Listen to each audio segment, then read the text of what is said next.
How's everyone doing today? If you're watching, thanks for tuning in.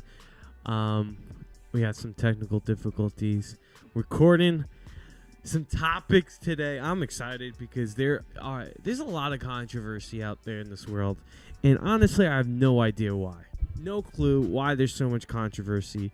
There's controversy over Kanye West album. There's controversy over Tesla robots.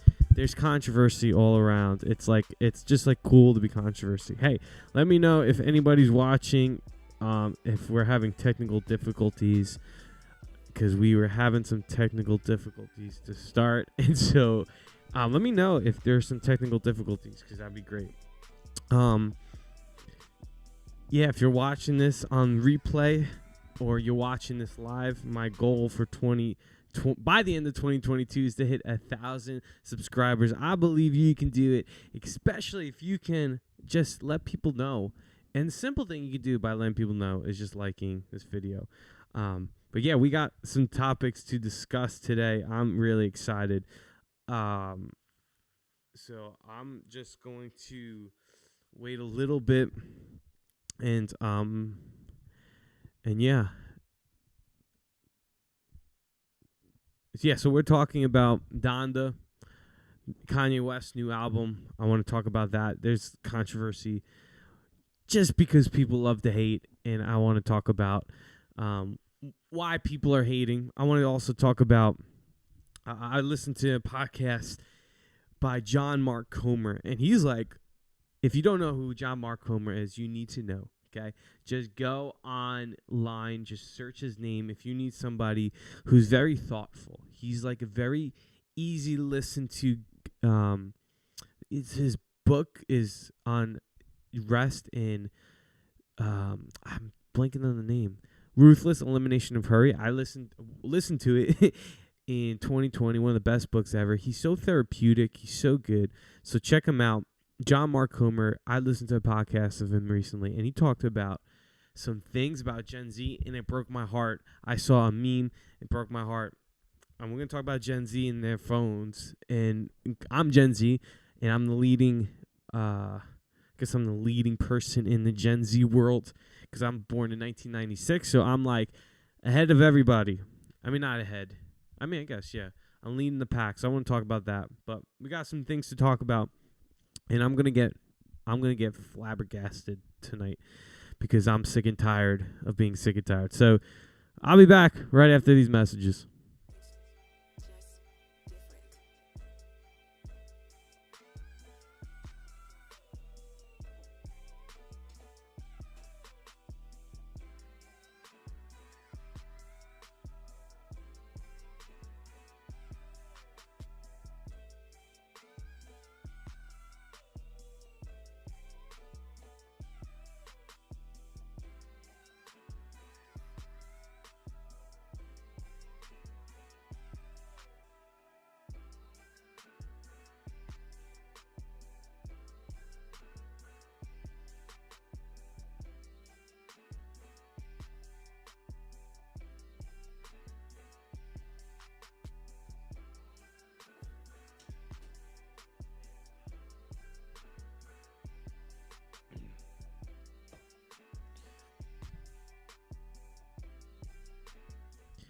Kanye West's new album, Donda, released on Sunday morning. I remember seeing it on Twitter, and I was freaking out because I couldn't believe my eyes.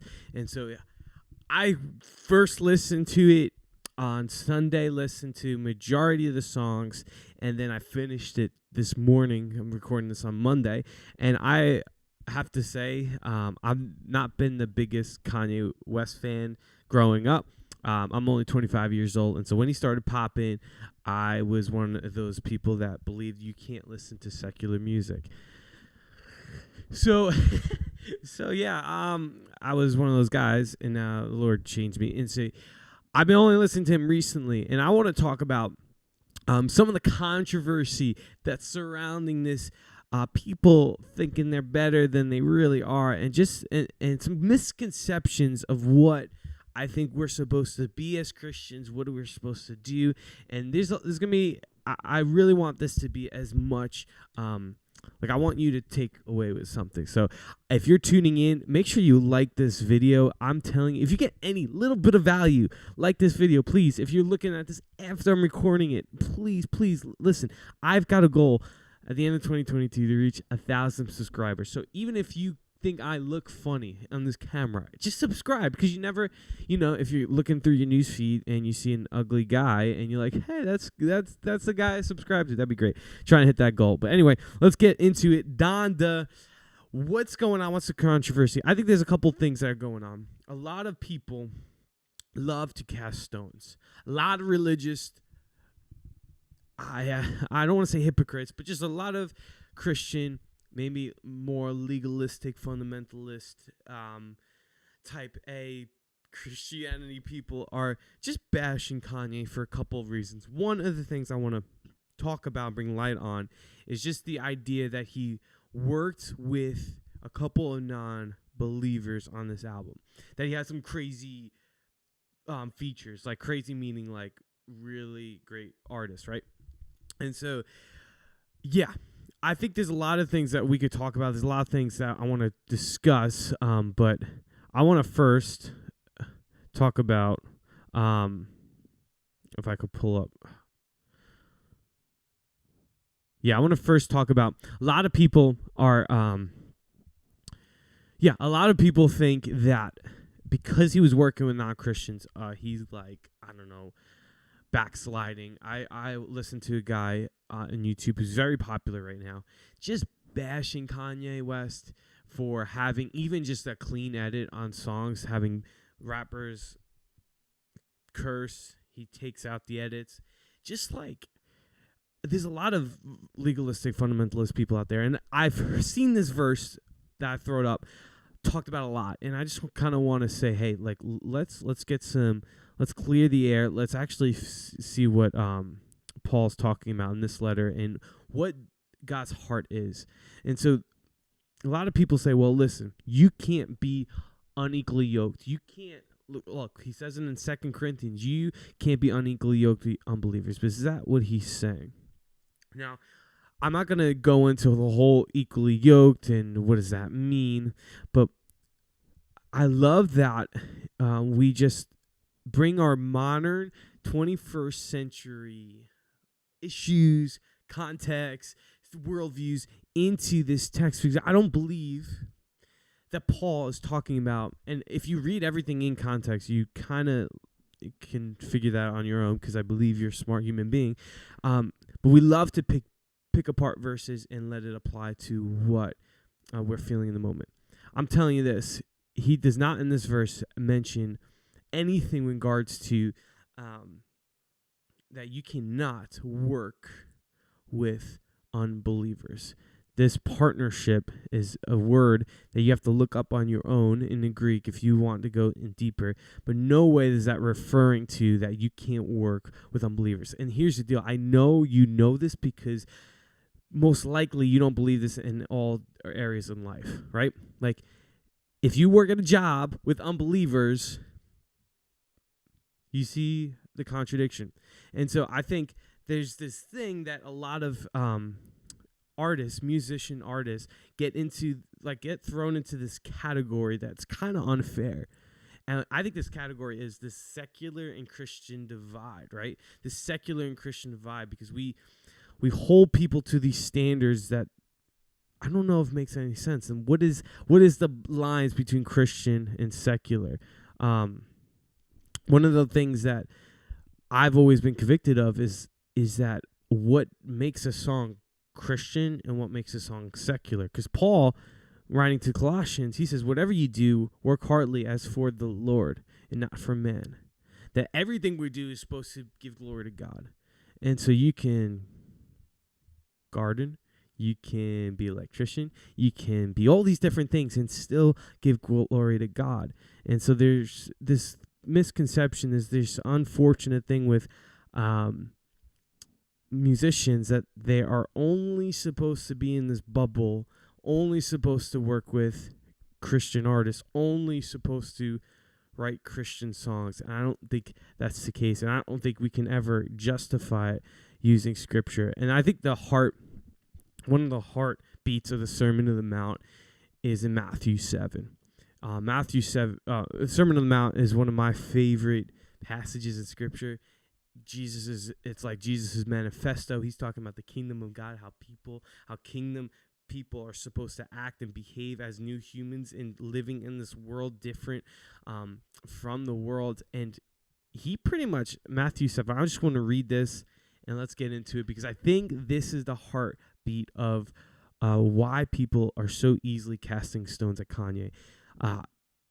Jesus says this. He says, "Judge not, that you be not judged. For with the judgment you pronounce, you will be judged, and with the measure you use, it will be measured to you. Why do you see the speck that is in your brother's eye, but do not notice the log that is in your own eye? Or how can you say to your brother, let me take the speck out of your eye, when there is a log in your own eye? You hypocrite. Whew. First take the log out of your own eye, and then you will see clearly to take the speck out of your brother's eye." Now, Jesus is not saying right off the bat that you can't critique Christians, or you can't call people out, or the fruit matters, blah, blah, blah. Look. I'm just saying this. We are living in a time that is different from any point in time in history, where we can look at these people, we can put people on platforms, we not as Christians, but as a society, human, we elevate celebrities to this status where we can judge and not have any consequences of this is Twitter. You can tweet the harshest thing at somebody and there's no repercussions for what you say to somebody else. It's so easy to cast stones. It's so easy to judge. It's so easy to think you know somebody because of the world we live in today, because of the internet and all these different things. And I'm telling you, we're missing it. If we're followers of Jesus, if we can think that we can judge people solely based on, he worked with non-Christians. He didn't make Christian music, or he's making secular music. Let's just stop the divides. Let's stop these categories that we build up on our own. And look, I would just say, for wisdom's sake, if I was Kanye, maybe I wouldn't have some of the artists that he had on. I wouldn't have, but I'm not going to do that because that's a personal conviction. And Scripture talks a lot about discernment, but also wisdom, and that's just where I land. And you can't now, because of that speck, or you think that is a speck, you need to first realize that, look, I have no idea what this person's going through. I'm not going to be the one first casting stones. And so, is this album a Christian album? I think he glorified God in it. I think there's songs that are blatantly worshiping Jesus. Are there some sketchy lines and lyrics that I might not rock with? Yeah, but man, the dude is a work in progress. I'm not going to judge him. I got some own stuff. And listen, if I was in his life, if I was walking with him, if I was in community with him, would I say that stuff? And that's the crazy thing about celebrities, is that since we put these guys on platforms, we'll be afraid to hold somebody else accountable, hold this guy accountable. But man, if I was in that position, I might have maybe helped them do different things, but he's his own person. And at the end of the day, I can't control his actions. And at the end of the day, Jesus said himself, the world will know that you're my disciples by the way you love. And man, we should just stop judging. We should stop casting stones with your traditions, legalism, and start loving first. And so if you liked this video at all, just please like it. Even if you like how bad this video is, even if you thought this video was so bad, make sure you like it. And if you think it's so awful, subscribe. Why? Because that makes no sense, right? And so that's why you should do it. I'm trying to hit 1,000. I'm going to hit 1,000 subscribers by the end of the year. Check out any of these other videos if you want to keep watching how bad of a YouTuber I am. No, I'm kidding. I'm just listen. I'm sarcastic. I'm Italian. I love you guys, and I guess I'll see you in the next video. Right? Cool. See ya.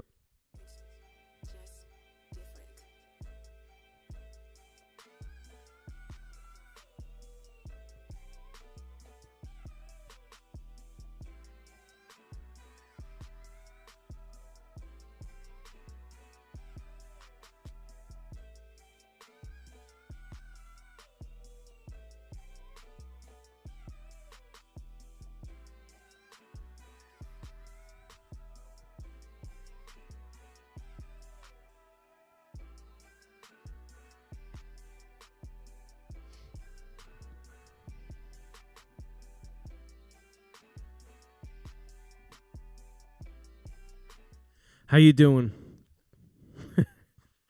All right. Your work in. All right. Oh crap! I hit the wrong one. Supposed to be music playing. There you go. Music's not playing. Yeah. Going to talk about Gen Z and phones.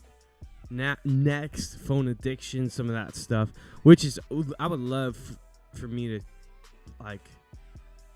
This is something I want to talk about a lot. I see this as a problem in society. I really hope I tried to set this up, and Matt Morrison will in the chat. I need you. I need you guys to come through. Like I need you to come through, because I need to make sure this works. And I don't know if I hooked up Spotify to work. So if you. I need you guys, please stay watching. You don't even have to like listen to me. You have to listen to the audio. So please, that'd be great. All right, I'm so thirsty. I'm gonna drink something real quick, and then I'm gonna talk about phone addiction. I'll be right back.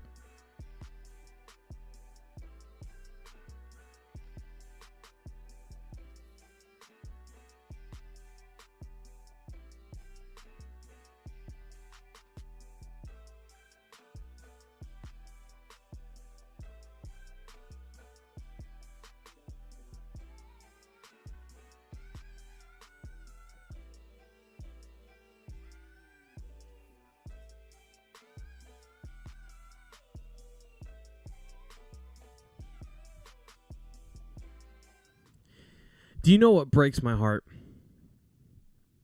Tell me. You probably don't know. What a great intro. What breaks my heart is seeing so many people in a mall, in a restaurant, in a park, on a beach. I would say nowadays, in 2021, 50% of people are on their mobile device. Now, if you are a human being and you can have common sense, you would have an iPhone. That's just, it is what it is. If you're a Satanist, you will have an Android. Now, I'm seeing, and when it comes to a society, when it comes to people, man, we are seriously addicted to our phones. And as a Gen Z, born in 1996, leading the Gen Z nation, I see a trend, and I'm kind of getting scared, and just in general, that our phones are so addictive, and most people, I think, kind of know this, but most people don't want to do anything about it. And I would love for the hub of my channel, because I believe this, that you can find life in Jesus. And I think a lot of us, digital is a tool, but man, I think digital has become totally captivating you and controlling you more so than you realize. And I saw this photo the other day, and it literally broke my heart. And it literally broke my heart, and I'll just read it. And it says this: before the internet, you could receive maybe one or two pieces of bad news per day. But now you get to hear everyone's bad news from all over the world 24/7. And that's not mentally healthy. It's important to take time to shut off the phone, close the laptop, and just find somewhere nice to sit and relax. And this is what broke my heart, is because we are living in a society now that is so addicted to our phones, and we're addicted to almost bad news. What's something that goes viral instantly?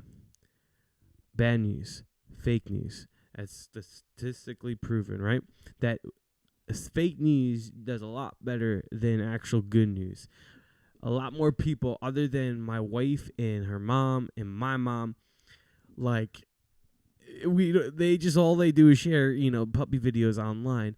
But man, we are so, as a human nature, is we're just so addicted to the negative, and we're so addicted to bad news, and that causes anxiety, that causes depression, because we're receiving bad news 24/7, because that's something that we like and we desire, and it triggers us in a way that maybe it's not healthy.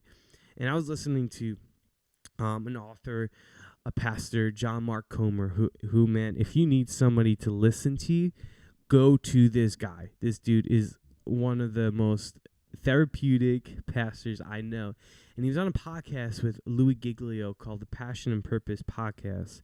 That's actually a new podcast. And I just kind of want to play this clip from this, and I just kind of want to talk about it. And I think it's really powerful, and it could be really special. And so I'm going to play it, and we're going to see what John Mark Comer has to say about just Gen Z and phones. Increase this sense of hurry, the negative side of good work? Or do you think it's always been that way? We just are now confronting it on a different level? No, I think 2007 and the release of the iPhone changed human history forever, changed the human person. It's such a key inflection point. I'm sure you read that article a couple of years ago in The Atlantic, has the iPhone ruined a generation? And if not, you can Google it. And there's about 7 different just infographics in that article that are so disorienting, where they basically chart things like anxiety, depression, suicide, addiction, and they just showed on a graph over the last, 10 years, 20 years. I think I've seen those charts, and it's like legit crazy that we could track this stuff, and this is like the common thing that the smartphone, that this digital encyclopedia, whatever you want to call this thing, ever since this came into the scene, you can just clearly see statistically something is up. And so I'm going to actually go a little 2-speed. Hopefully you can understand it, and yeah. Like the second you hit, it wasn't 2007, it was 2009, which is the year that 50% of people had a smartphone. The second you hit that, it's just like this drop off a cliff of people spiraling into anxiety, depression, mental illness, all this stuff. And it's really it's pretty black and white when you look at it. You're like, okay, I can't really argue with that. So I do think there's always been that struggle in the heart, like exactly what you said. My mentor says it this way: hurry isn't just the sign of a disordered schedule, it's a sign of a disordered heart. Meaning, why are we in a hurry? And most of the time, if you just have an honest kind of self-evaluation, maybe you're a workaholic and maybe you're driven by greed. You just you want more money than you actually need, or maybe you're driven by ambition. You want power. Maybe you just want to do really good and you want people to see you. Or maybe it's rooted in a father wound and you're trying to prove for your career or your Instagram following or your art or your, whatever it is, that you're better, that you're good, that you're enough. Maybe it's fear of letting people down, and you just can't have people mad at you. If you say no to this invitation or this thing or this request, some people won't think you're good, and you just can't handle that because your identity is so fragile. It could be. That was fire, by the way. I really hope this audio is working, and I hope you guys listen to this, because it's just gold. Reasons. And these are all, by the way, examples out of my own life, so don't think that I'm criticizing anybody here. I'm just giving you the landscape of my own shadow side. But hurry is often the manifestation of these much deeper, in reformed language, idols of the heart, in psychological language, the attachments, the things that we think we need to be happy and at peace. But I do think that something shifted with the phone, with Wi-Fi, and a heck of a lot with social media, because all of those little, I'm old enough now that I lived in a pre-iPhone world, pre-digital world, and not a digital native. So I remember this thing from the late 90s that we called boredom, that my oldest is a high schooler, he has no idea what I'm talking about. Boredom? What's that? I remember when you just be in the car. I remember car drives were the worst. My kids love car drives. We got to make up games between here and Florida. Y'all ever experience that? If you're in this, y'all ever experience that where you had to literally take some time and make up games? I remember that. I remember being bored. I don't honestly don't remember the last time I was bored, because one, there's so much that I want to learn and grow and just watch and consume, which is good. But is that actually good? And we guys, honestly, we have to start asking these questions. I love what Matt Morris said in the chat. Even Steve Jobs, the dude that created a device, and I don't think he created it. Obviously, I don't think anyone created anything in ill intention or with bad motives. Maybe, who knows? But even Steve Jobs says that he would never give his grandkids an iPad or an iPhone. Steve Jobs, people. Steve freaking Jobs. And I just for time's sake going to talk about what John keeps going on to say. And he talks about how he literally sets these boundaries for his, I was going to say students, his sons.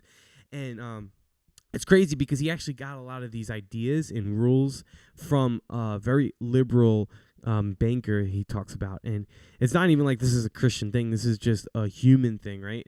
And man, like, he was talking about how his son struggles with making friends because all they do is talk about being on their phones and what's on TikTok, and they just constantly are scrolling. Every time they hang out, his son just like can't hang out with them because they're always on their phones. And he says he has friends that are older, much older than him, because that's the only people that he can relate to. And I find it interesting. We live in a time where we have an addiction right here that's, I believe, shaping us, that's helping us, that's transforming us. And I don't know if it's a good thing anymore. This is a good tool, but man, it's totally consuming us. And I see this next generation struggling, and I just want to add to the conversation. And so I think the best thing, and I want to leave you with an action step, because I think it's like, okay, you could strangle all this bad news, and you're just saying, okay, whatever, we're addicted to phones, whatever. No, I want to leave with some good news. I think you can use this as a tool, and I think it could be really beneficial for you. You just have to make those adjustments. And so one of the things that I would say is to have screen time set on your phone. One of the things I've been doing for the last 2 months now, specifically for this thing that I've been doing, is that I only have social media for each app has 15 minutes per day. And so I'm only on Instagram for 15 minutes of the day. I'm only on TikTok for 15 minutes of the day. I'm only on Twitter, and then I Snapchat now. But I'm only on certain things for a limited amount of time. Why? Because I'm addicted, and I need to limit that. Honestly, I'm really thinking about just deleting it in general and just using other sources to stay up to date, to post and stuff like that. But man, it's just helped so much. And so there's things you could do on your phone that can help you with your addiction. And I think the first step, even before doing all the screen time stuff, is acknowledging you have a problem. But that's not good enough. Just knowing you have a problem and not doing anything about the problem won't help solve the problem, unless you don't care about solving the problem and you keep living your life. But we are about finding life on this channel. That's what my heart is. I believe that's what Jesus wants. But Jesus you have to follow his way if you want to find life. And so I think this is some practical steps that can help you leave space for even greater things. And he even uses the analogy like there's times in the day, throughout the day, where people of God would literally, instead of picking up their phones and checking social media, would have moments with God. And I think we have less moments with God because we have more moments distracting ourselves. Hold on, I'm going to come up with a cool preacher tag right now. We have more moments being distracted instead of more moments with our defender. I don't know, preaching off the fly here. But anyway, if you thought this was the worst video ever, or if you thought this was the best video ever, you could just hit the like. Literally, if you dislike this video, that's still good. Okay, I'll take it. And if you really liked this video and you also really hated this video, you could subscribe, because I'm trying to hit 1,000 subscribers by the end of 2021. start of 2022, we're rocking with 1,000 subscribers, and you could be a part of this journey of finding life. And listen, there's a bunch of other videos that are going to pop up here on the screen, and you can continue watching how amazing. I'm like talking. I don't want to talk trash anymore.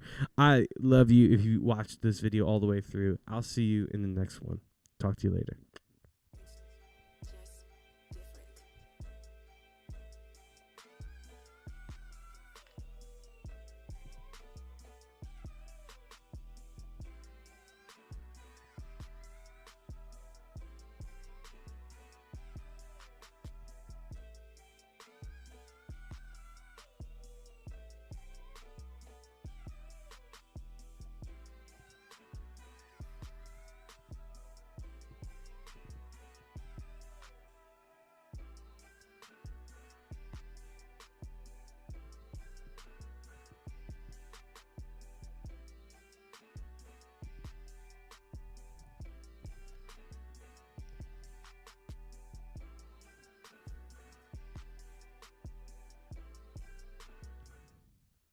Is Tesla robots the end of the world?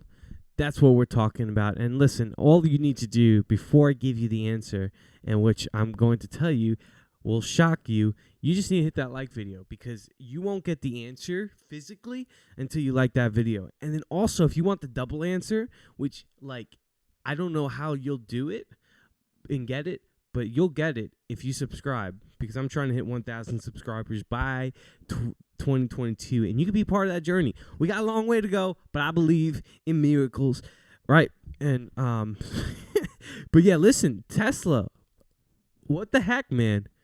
Pulling out all the guns on this one. End times, baby. This is it. I'm calling it. Let me know in the comments too what you think about this, all of the craziness of that Tesla robot, because I'm telling you, it is so scary. I'm thinking about getting one though, for real. Like, once, like, I see it, and like, cause I got like $1 billion in the bank, and so I might buy a couple. One to just, make me sandwiches all day. One to do my laundry. One to do, like, cut my grass. I'm gonna get a couple and invest and be one of those guys. But man, I think, I'm kidding. I'm not gonna invest. But listen, I think there's a lot of people that are scared, that are fearful. And I just kind of want to say this before we get into some end times theology. We're going to nerd out a little bit. Before we get into that, I just want to say this. Like, robots control a lot of your life already. And you are not freaking out. All the things that you probably own were made by robots. People designed whatever. You have a device on your phone. You have the device called a phone that was made by robots, things assembling it together. It's just, we are in a time right now where there's a lot of robots in the world that are already taking people's jobs. We're just in that. Now, does that mean they're going to revolt and end times happens? We'll see. But listen, there's a lot of people that are fearful. And I think one of the things, and I am not an expert in this area at all, okay? I just want to make sure that I'm very clear in saying I am not an expert at all when it comes to end times and eschatology and all of that. And I think, one, because I'm learning and I'm growing in that. But man, the more I learn, the more I realize I don't know. And I'm always now skeptical of people that are claiming they know what's going to happen at the end times. They know what's going to happen, and that all these things are signs. Kind of like the whole mark of the beast with the vaccine, all that stuff. I hope I don't get demoted for that. But anyway, if you hear that, that's just my puppy scratching, wanting to come in. She probably wants to say hi, but she's not going to say hi. But I'm going to read something.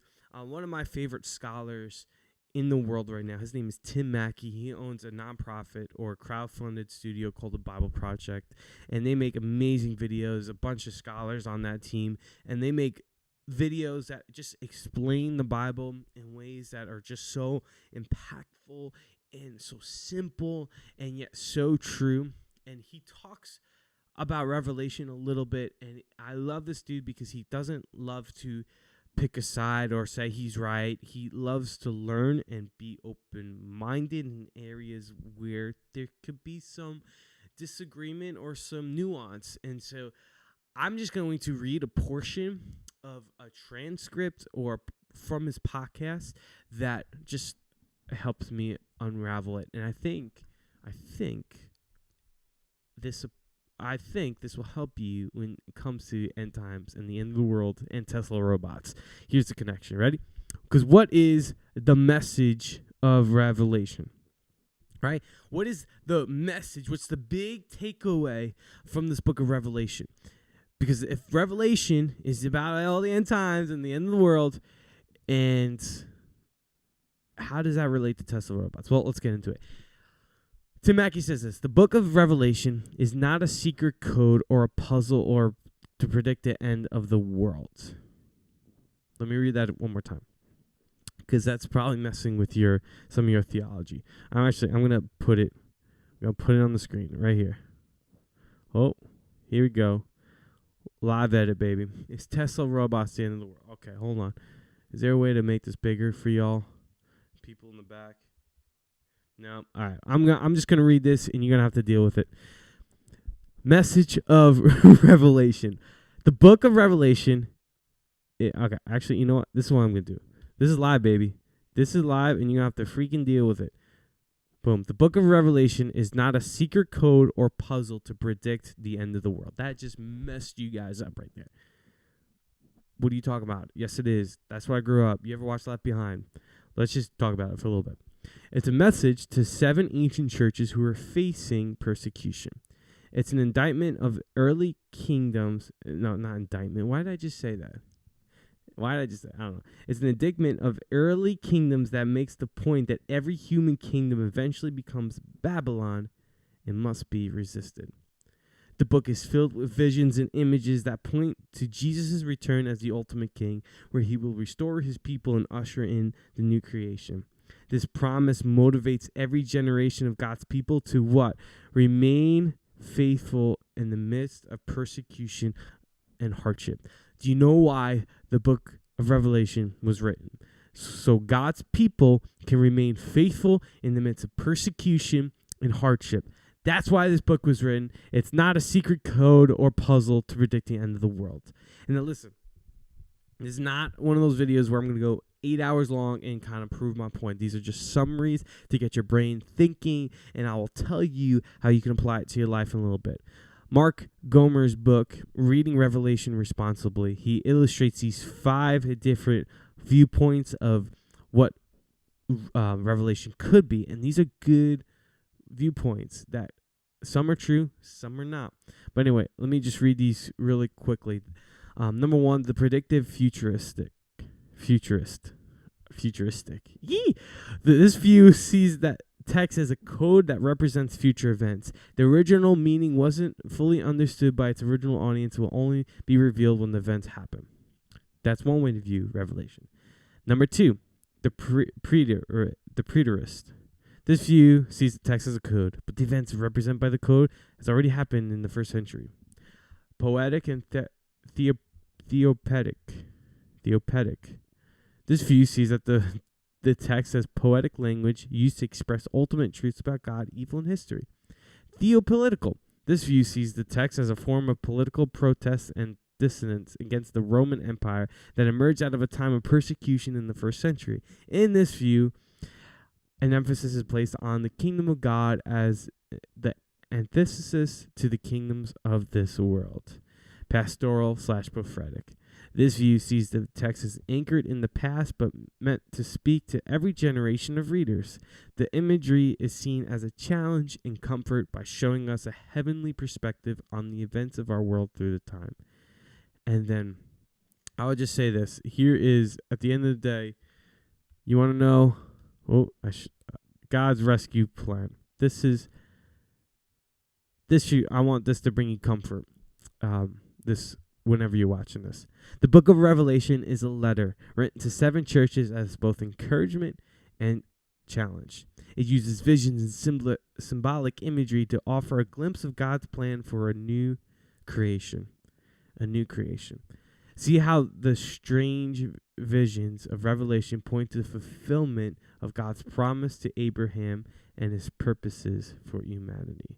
And so, listen, how does that relate to Tesla, robots, end times? Because a lot of people, some videos that I've seen, try to pinpoint all these verses, try to make it into the secret code, when it's not.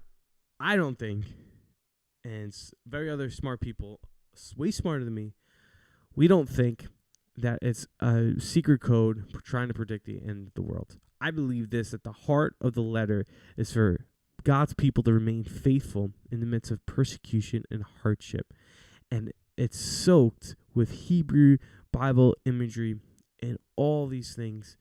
And it takes years upon years upon years upon years to really understand what John is writing in the book of Revelation.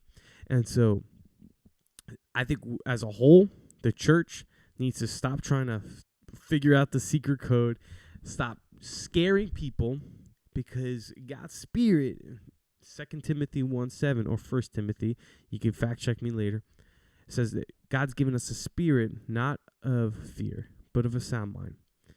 And I think when we use the Bible to create fear is where we get into some very dangerous territory. And so the reason why I want this to be applied to your life, or this is all knowledge, right? This is all good stuff. Apply this to your life now. I'm telling you, that's the end times right there, if you heard that. I don't know if the mic picked it up. But the most important thing, apply it to your life. Whatever persecution you're going through, whatever suffering you're going through, know that God's faithful. Know that. And act in that way. And so don't act in fear. Very simple, actually. So what are some areas in your life that you're fearful of, that you do things that bring fear in your life? And that is like, okay, you know what? I'm going to, instead of seeing this moment, or instead of freaking out, or instead of being like, oh my goodness, this is the end of the world, I'm actually going to live in faith and not fear. And so that's my challenge. That's my encouragement. If you got any value from this video, you can like it. That's all you got to do. Just hit that like button. So simple. And if you really want to and be crazy, you can subscribe, because I'm trying to hit 1,000 subscribers by the end of 2022. That's all I got to say. I'm out. I love you. Thank you for watching this video. There's some other videos you could check out all around here. And you'd be cool if you do that. But you'd be also cool if you exit now. Okay, bye.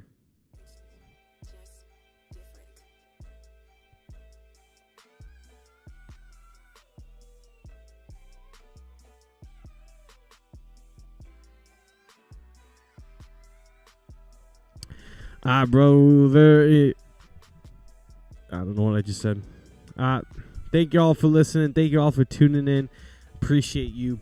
Appreciate you, Matt Morris, for you're the MVP. You are the MVP of today. Thank you for your encouragement. No, seriously, Matt, you're the man. Thank you for your encouragement and your support and your tech support. All